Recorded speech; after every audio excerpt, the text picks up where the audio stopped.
Good afternoon from Antelope Island. The weather has broken a little bit. We're hoping to get out and do some drone shooting today from the island. We've had a gray week all week long, and so to actually see some sunshine and the clouds parting for some blue sky, I think it's going to be a great afternoon and evening. Antelope Island is north of Salt Lake City if you haven't visited here before. It's not too terribly far, maybe an hour drive north of where I live. And drone flights are allowed, although not all the time. The state park has, I think they allow in December, January, and February. They've set up restrictions for the rest of the year. But permits, there's a form that's required, and I think they cost $15. You can come out and fly on the north end of the island and be able to explore around a little bit from the air. So we're going to give that a shot today. Up behind me on the hillside are several hundred bison, one of the herds out here on the state park's land.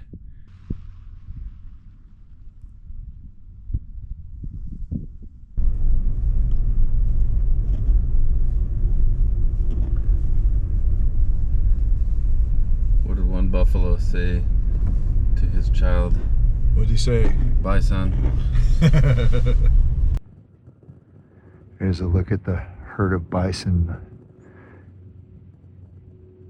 And then behind it, Prairie Peak, the highest point here on Antelope Island. There's a trail to take you to the summit. We saw some hikers headed up that way earlier.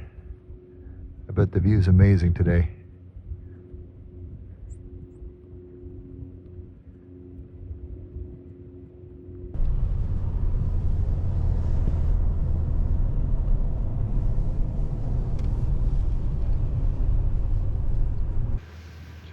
Those guys are worth? A lot? $5. Looks like we found a good spot to be able to film to the west for sunset. We're setting up at Buffalo Point on the west side of the island. It's a promontory that sticks up a bit above the rest of the island and provides a good view. So we'll set up here and fly from this vantage point for sunset tonight with the drone. A few other thoughts about Antelope Island. It is open year-round. Like I mentioned earlier, though, drones are not permitted for the majority of the year. So if you want to come out here and fly, you're looking at December, January, or February. $15 for your permit. Park entry is also another $15 plus $2 to get across the causeway. So there's a bit of cost, but well worth it.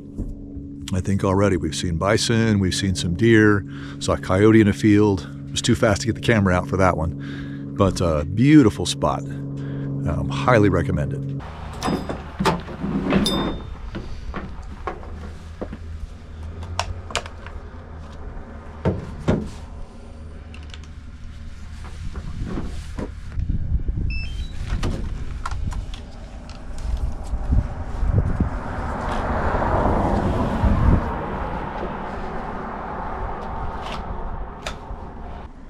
If you're a drone enthusiast, you can skip this next part, but I had some friends that are traditional photographers that had some questions about the equipment I use.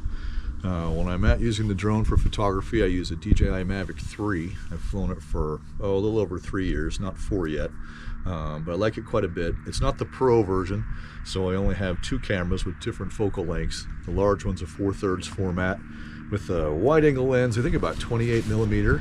And it also has a zoom lens with a much smaller sensor, but it's about 166 millimeters, so it zooms up really far, makes those mountains tower. I do like it for that, compresses the scenery nicely.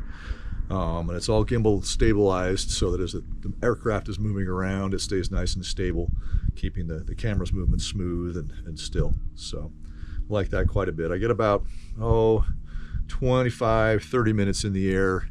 I like to return with a little bit of spare battery just to make sure nothing happens. So I have 3 batteries, and that allows me to shoot all the way through golden hour without too much trouble. The viewfinder is on the RC, of course. While the drone's in the air, I can frame up my shots from there, compose things nicely, and it works pretty well.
Well, the end of a terrific evening.